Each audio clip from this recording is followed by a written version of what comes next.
Well guys, you know, it's that time of week again. It's time to go out there and do a nice old-fashioned fall cleanup. There's a couple things we have to do today, so without any further ado, let's get into it.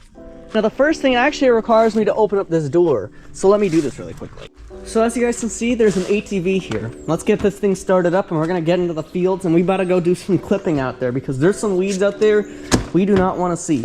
So let's get this all started up. This should be pretty simple and self-explanatory. You might not be able to see this though.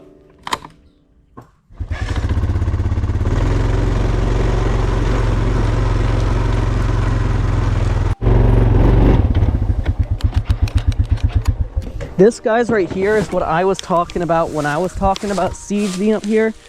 This is what I mean.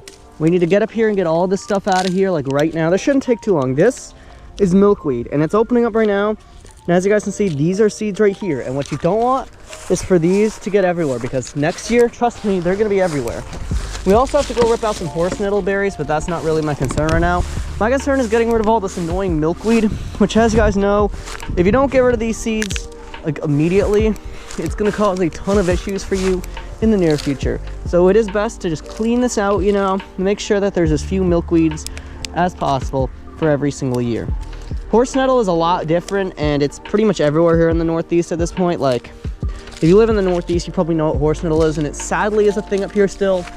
But thankfully this year it wasn't as bad as it was in recent memory.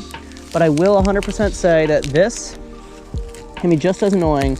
The only difference is that horse nettle is actually toxic, so you don't really want that stuff getting into any of your livestock food at all. So this is the stuff I was talking about. I'll record again once they're done with all this. Let me show you real quick what this horse nettle stuff looks like, so that way you can know if you have it in your yard at all. So yeah, this stuff right here, this is the milkweed, right? Now, right around here, also with the milkweed, are these weird berries that you guys can see right here. Now, these berries aren't your ordinary berries. They are not edible by any means. So you want to take them out of here so that way they won't spread. Now, I did a lot of work here on Saturday as well when I was looking for my cat all day, which is why the video essay actually came out on Monday. And I was working with this stuff, trying to get all this got out of here. Because even though we've had a couple frosts so far this year, this stuff will never stop coming back, and it'll likely be back next year. Maybe not as prominent though, hopefully. So yeah, we got all this in here, and as you'd expect, we need to keep this on here so that way this doesn't fly away. But we got all the milkweed stuff out of here. I already looked around. That was the last one I had to grab. So yeah, guys, we're gonna go back to the base of the house and we're gonna go record the rest of this. But first we need to put this away. But in all actuality, I'm just coming in here to inspect this chicken coop, and this one in particular, because this one was the first chicken coop we built, so there might be some small issues with it every now and then, but thankfully I haven't had any issues with it so far. This automatic door right here is actually broken, and we need to find a way to get rid of this and replace it. This is off, by the way. We always have this off just in case something comes by when I'm not out here in the morning. And as you guys can see, this isn't moving down, like it's getting stuck. So I have to kind of assist it down like that. And yes, it is broken, and it'll probably be like that until we get a new one. I don't know what happened. This door has always been weird. So I'm gonna shut that and turn that off, and let's go count these guys up in here. But yeah, 8 is a magical number tonight, and as you guys would expect, they're getting shut up for the night. But here's what we really need to look for here. We need to look and see if this coop has any cracks or anything like that in here. Obviously, they need some ventilation in here to help keep the coop moderated and stuff, and make sure it doesn't smell terrible in here. Which is why, even though there's a ton of chicken crap on the floor, it doesn't smell terrible in here. Like, obviously it doesn't smell great, but it doesn't smell as bad as some chicken coops might. So far, I'm not really seeing any issues. But this coop should be down for maintenance very soon, and also a deep cleaning using a power washer. That'll be happening next month. As you guys can see, we have a temporary jack over here because, as you guys can see, this right here is where it's supposed to be, because as you can see, it rotted out right there. That was the issue with it. And I always double check to make sure that I lock the door, of course, because you cannot, because in the streets of northwestern Connecticut, there is a ton of animals that are going to go out there and try to take your chickens. And I always look and see if this needs any refills, which in fact does need a refill right now. So I'm about to go bring this down to the house, and because I already have the ATV full, I'm not actually going to go and bring this out. I'm actually going to drive it out there. I'm going to do the task of walking all the way down there. But yeah, I'll record once we're back up here, and we're going to go down to the farm block next. All right, now we're going over here to go check on them. This is a separate task because, as you guys probably know, this coop is a lot bigger. Now here's the issue, guys. This coop is shut. This door actually works, keep in mind. This door is shut too. So we need to open this door up and let this poor little golden muff that you can probably barely see right now into the coop because she needs that. Then we shut it like this. And then we go into here and turn this off like that. I'm about to go in there in just a minute to count them up. But before we do any of that, we need to go into the bushes over here. The bushes is where the babies love hanging out. Not all of them, only some of them hang out in the bushes.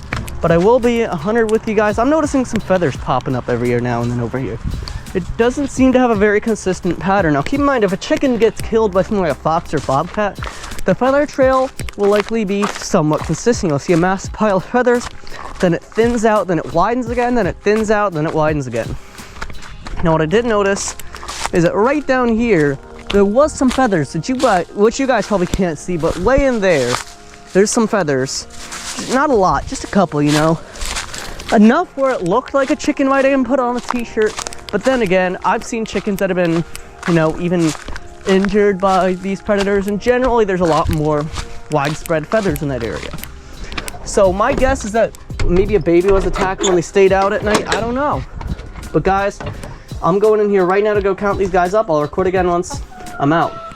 So everybody was there. All 28 of these little chickie chicks and all big chickie chicks were there too. Right now I'm just turning on a flashlight if you guys know anything about these nights out here. It is 6:03 right now. So yeah, let's go bring this stuff in here. And yeah, we're gonna shut this up because we do not want anything getting in here. But before we do any of that, we need to do a quick inspection of the coop to make sure there's no issues. Now up there is your ventilation. It's a little bit different. As you guys can maybe see, it's a little bit different up there. Way up there. You see that where my phone is circling? It's a little bit different from the pet flock, but it's good. These should be shut, but I'm pretty sure this, yep, there we go. We're shutting this window now because as you guys know, it's gonna be pretty cold. But Halloween is soon and it's gonna be 77 degrees. And then it's gonna get cold again.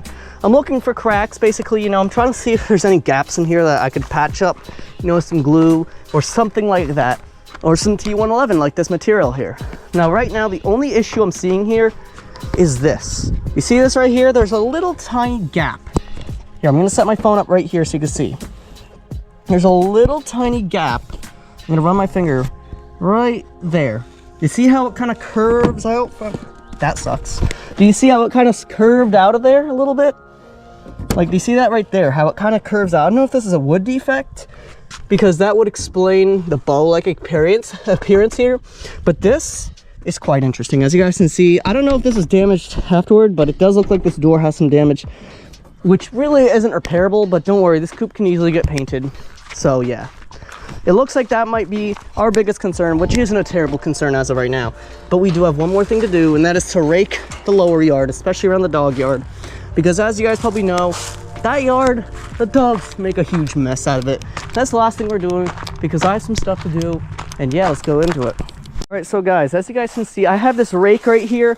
We have some business to do in this yard right here. Right around here, we just kind of need to make a little pile right up there. We don't want to make this, we just kind of want to get this general area here because this is an area where I just kind of want to be able to see the grass. It's always a little bit easier to mow over the leaves, and it just looks better on video. So guys, my chest strap right now isn't really doing the greatest, as you might have saw during the ATV part. So I'm gonna kind of have to do this off camera, but let's get into this right away. So yeah, guys, that pretty much concludes everything. As you guys can see, the sun is pretty much setting at this point, and there's very little daylight left. And with what I want to do, I just want to really quickly record a short. So without any further ado, I'm gonna go record that. And yeah, be sure to click the video on the screen right now, which is the previous installment of this. There will likely be a part 3 next week. I still haven't quite yet decided. I mean, I haven't even started journaling about my November video plans, but I'll see you guys on the Halloween special tomorrow. See you guys then. Bye.